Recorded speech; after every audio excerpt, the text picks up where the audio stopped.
Hey, I'm Corey. And I'm Zakiya. And welcome to the first episode of the new podcast series we are calling Fight the Swell. That's right.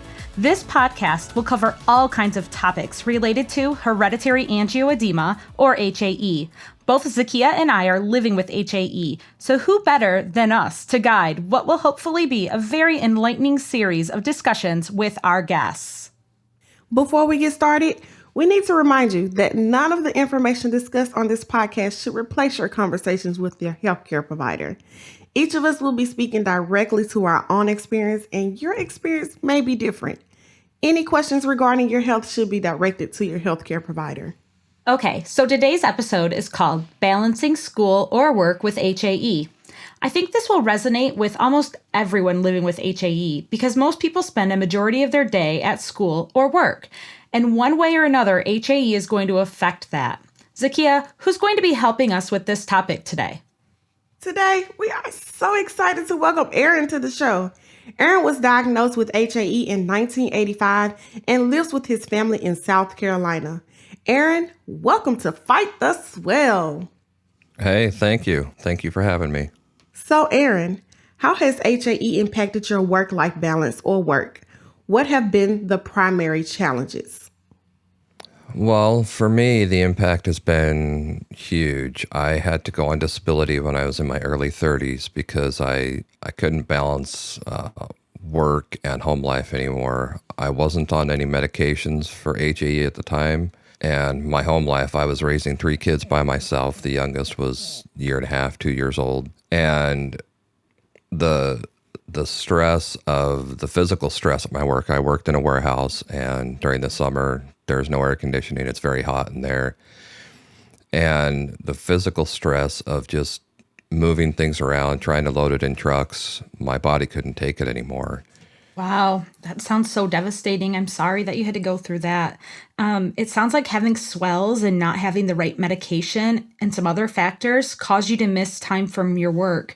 How did you discuss that with your supervisor? My supervisors knew that I had hereditary angioedema for quite a while. They were very understanding when I was sick, but it also got to the point where even though they were understanding, the job still needed to get done. I did multiple things throughout the day, so when I wasn't there, it was hard to cover things. But they did the best they could in understanding my situation and trying to help me out with it.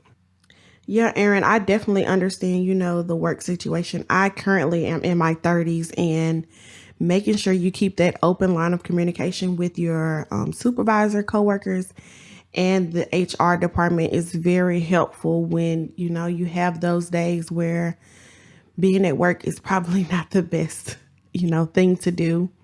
So let me ask you, when you're at work and let's just say you're having a swell, how do you deal with that when you're in front of your coworkers?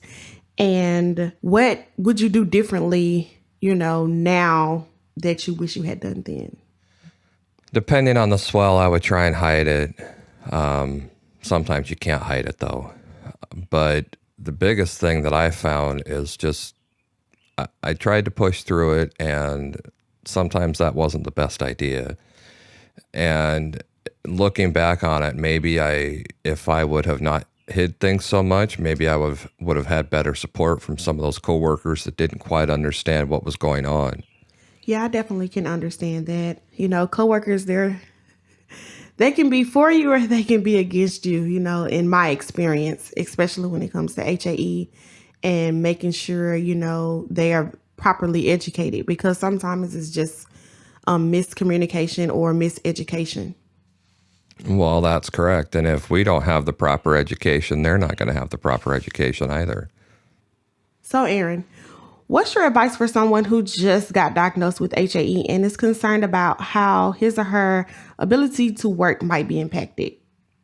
Well, my first advice to someone newly diagnosed is try not to panic. Don't look at 20 years down the road on how your illness may be. The best thing you can do is talk to your human resources manager and let them know what's going on. They can help with options on how to keep working as you learn how to fight your swells and learn what medication may work and what may not work. And that's going to take some time, and you have to be patient with it. And you have to go through the trials that don't work to find something that does. I still have lots of swells and stuff, but the treatment that I'm on now has actually enabled me to start going to school. I am in my second year of college, and I'm working with my local vocational rehab to try and get back into the workforce. So it's been a very positive thing for me, and for my children to see that though I have an illness, I'm still trying to move forward and better myself. What I've learned with school is that for me, being able to do a lot of it online has been very beneficial. If I'm not feeling well, I can wait a little bit. Or a lot of times I'll do my schooling when the kids are in bed so that there's not as many interruptions, especially if I'm taking an exam or a quiz. And just having the flexibility to do it I know when things are due and I can plan my days out has just made it a lot easier than if I had to go to a class at the exact same time every day.